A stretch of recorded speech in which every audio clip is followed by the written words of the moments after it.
Habari zenu ndugu zangu wa Kongomani, hii ni Congo News hapa Cleveland, Ohio, Marekani. Mimi ni Hussein Kubwa.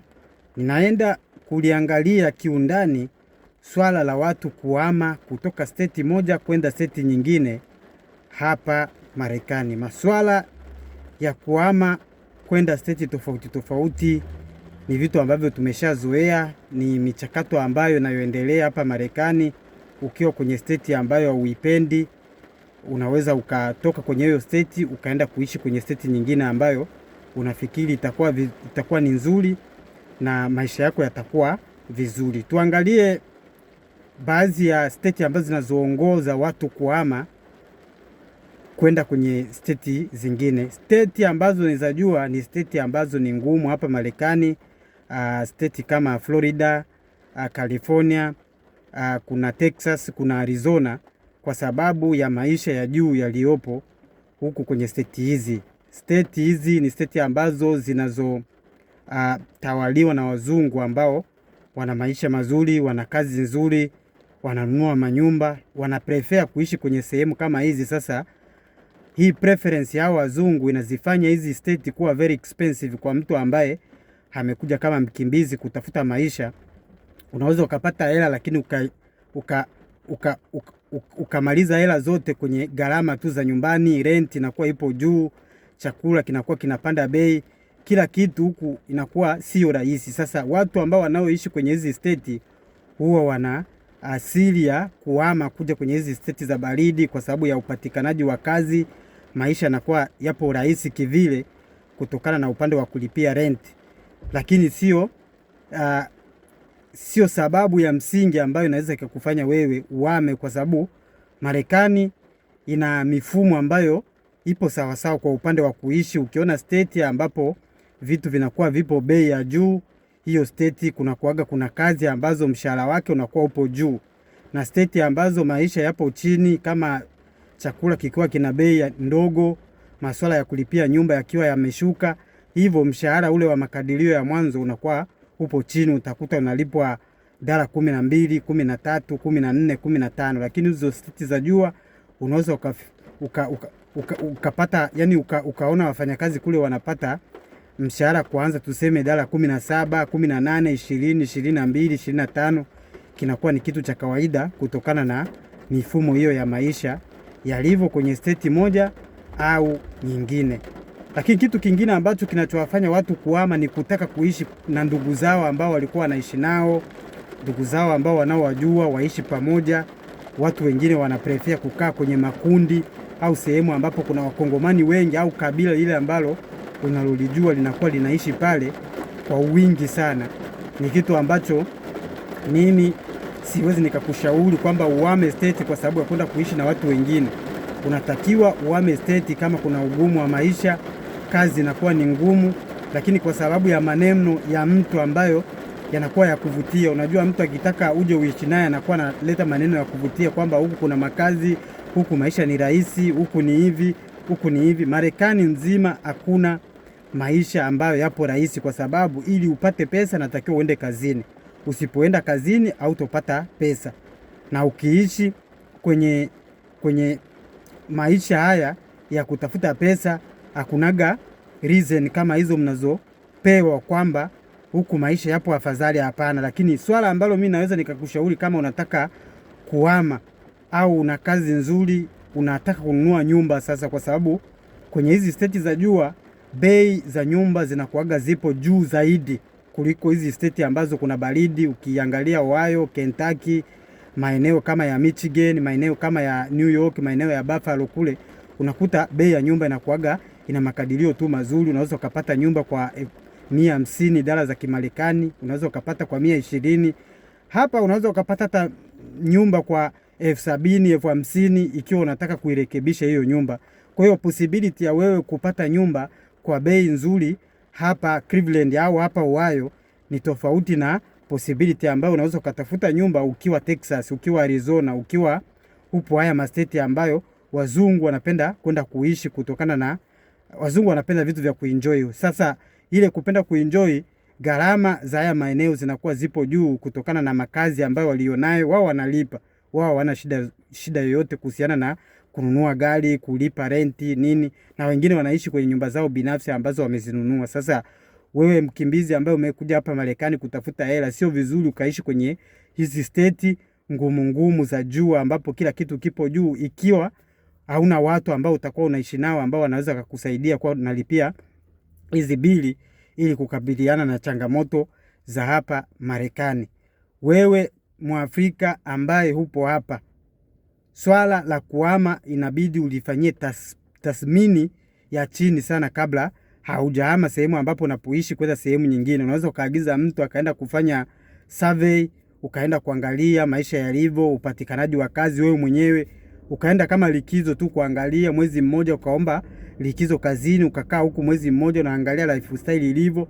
Kama ukipata kazi unabaki, na kama ukupata kazi ukiona mambo yapo sawa sawa unarudi pale ulipokuwa unaishi. Swala la kuhama usiamue tu kwa sababu umeambiwa au umepigiwa simu au mtu amekuambia kwamba uje tuishi huku, kuna hichi na hichi na hichi. Wengine wanasema hivyo kwa sababu labda ni wapweke kule ambako anakoishi, kuna watu ambao anaweza akapiga nao story. Tunajua sisi wa Afrika tunapendaga umbea, masuala ya kuongea, masuala ya vikundi, masuala ya masherehe haya mpaka kujikusanya na watu wengi, muwe mnapiga story, muwe mnakunywa pombe.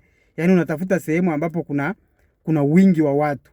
Lakini maisha ya mjini inatakiwa upate sehemu ambapo unaweza ukaingiza kipato, ukapata hela, ukaweka akiba, ukanunua kitu chako kama nyumba, ukafanya vitu vingine, ukawa na akiba ambayo ni nzuri, ambapo hata kama hutokuwa una pesa au maisha yako yataingia kwenye changamoto, utakuwa na uwezo wa kwenda kwenye benki ukaziangalia pesa ambazo ulizoziwekeza kwenye mwaka mzima au kwenye miaka kadhaa ambayo ulikuwa ukifanya kazi, kwa sababu ulikuwa unaweka akiba. Hiyo itakusaidia wewe kupata pesa za kukizi yale mahitaji kipindi pale utakapopata shida. Hapa Marekani na mifumo ya kuishi state moja mpaka state nyingine, nafikiri havipishani sana, lakini vinapishana kwa sisi ambao kidogo maisha yetu ni maisha kujitafuta. Inatakiwa utafute sehemu ambapo kuna urahisi wa masuala haya ya rent, masuala ya kununua nyumba, masuala ya kulipia vitu kama chakula, kwa sababu hivi ndio vitu muhimu ambavyo unatakiwa uvizingatie kipindi pale unapochukua maamuzi ya kuhama kwenye state ambayo uloizoea, state ambayo umekaa kwa muda mrefu, state ambayo ushaielewa nini ambacho unaweza kukifanya, wapi ambapo unaweza kaenda ukapata kazi.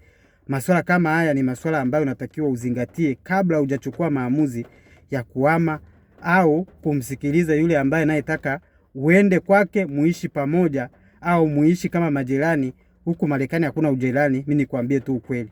Mtu unaweza ukawa unaishi naye state moja lakini ukafanya miezi karibu miezi 7 hata mwaka mmoja. Yaani mtu anaweza kaishi karibu na nyumba yako hata kama unamjua. Anaweza kakaa hapo na wewe upo busy, unaenda kazini unarudi, unaenda kazini unarudi, na mkakosa kuonana kabisa. Usipokuwa mtu wa kwenda kwenye makanisa au vitu vya masherehe, unaweza ukakaa miaka 2 haujaona baadhi ya watu kabisa. Mimi hapa Cleveland kuna watu ambao mimi sijawaona, inaweza ikawa hata ni miaka 3 au 4. Yaani wanaishi hapa lakini siwaoni na hatukutani kwa sababu mifumo ya maisha yetu ipo tofauti. Sehemu ambapo unapofanya kazi au vitu ambavyo unavyopenda kuvifanya labda yeye hapendi kuvifanya. Kwa hiyo kuhama kwa sababu mtu amekuambia au kwa sababu mtu amesema huku kuna kazi, huku kuna hichi, huku kuna hichi, hayo ni maneno. Unaweza ukahama ukamkuta huyo mtu ambaye anayekwambia uhame ana maisha kawaida sana, alafu kaanza kukumbuka kule ambako umetoka kwamba kwa nini mimi nimetoka pale ambapo nilipo kuwepo. Kwa hiyo utakuwa umefanya maamuzi mabovu sana, na hiyo inaweza kukukosti wewe kusonga mbele kuhusiana na masuala ya kuishi hapa pamoja na familia yako. Watoto wako wanaweza wakawa washazoea kwenda shule sehemu fulani, wanaweza wakawa wamezoea mazingira. Sio vizuri kuhama. Kuhama sio suluhisho ya wewe kupata maisha hapa Marekani. Lakini state hizi ambazo zina historia ya kuwa na vitu ambavyo vimepanda bei kama nyumba za kununua, nyumba za kupanga, hizi za jua nilizokutajia, inaweza ikawa ni sababu nzuri ya wewe kuhama kwenye hizi state za baridi. Je, umekubali kuja kupambana na baridi? Ni wewe sasa uchague, au unataka mazingira ya jua. Lakini baridi kwa mtu ambaye anayetafuta hela anatakiwa uchukue maamuzi kama hayo ili baada ya wewe kupata hela, wewe unabaki na chochote ambacho utachokiweka kwenye benki, ili kesho usaidie watoto wako au familia yako au wewe mwenyewe kipindi pale utakapopata matatizo.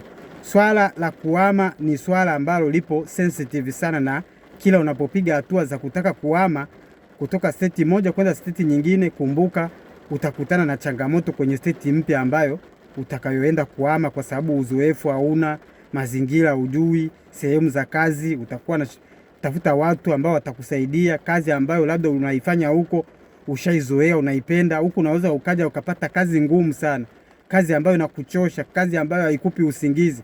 Kwa hiyo unaangalia hivyo vyote vitu. Kama una kazi nzuri na maisha yako sio mabaya, sioni kama kuna ulazima wewe kuhama. Lakini kama maisha yako yapo kwenye mfumo ule wa kusema ukipata hela alafu kila kitu unalipa, alafu unabaki na hela ndogo sana kwenye mikono yako, hiyo ni hatari sana kwa kesho yako wewe na familia yako. Kwa hiyo wewe kuhama yatakuwa ni maamuzi mazuri au maamuzi sahihi.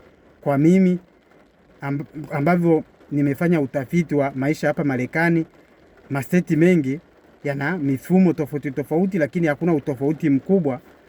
Kama nilivyosema, sehemu ambapo umepata kazi na kulipa vizuri na maisha yako sio mabaya, inabidi upambane tu. Hakuna maisha ambayo yatakuja, maisha yote hayakujagi kirahisi. Maisha yote inatakiwa kwanza upambane, uangalie njia mbadala kwa yale ambayo yanayokukabili. Lakini ukiwa ni mtu ambaye unafikiri kwamba kule utaenda kukutana na maisha ambayo yapo very easy, that will be very difficult for you anywhere you go. So mimi ni mtoto wenu Mkongomani, na wewe kama ni Mkongomani Mwafrika ambaye umepata nafasi ya kuitazama video hii, nafikiri itakuwa ni idea nzuri sana wewe kusubscribe hii chaneli, kutusupport hichi tunachokifanya, kusaidia ndugu zetu kutokana na idea au utafiti ambao tunaufanya, ili tuikeep community yetu iendelee mbele na iwe community ambayo itakayokuwa ina mafanikio kwa upande wa ushauri au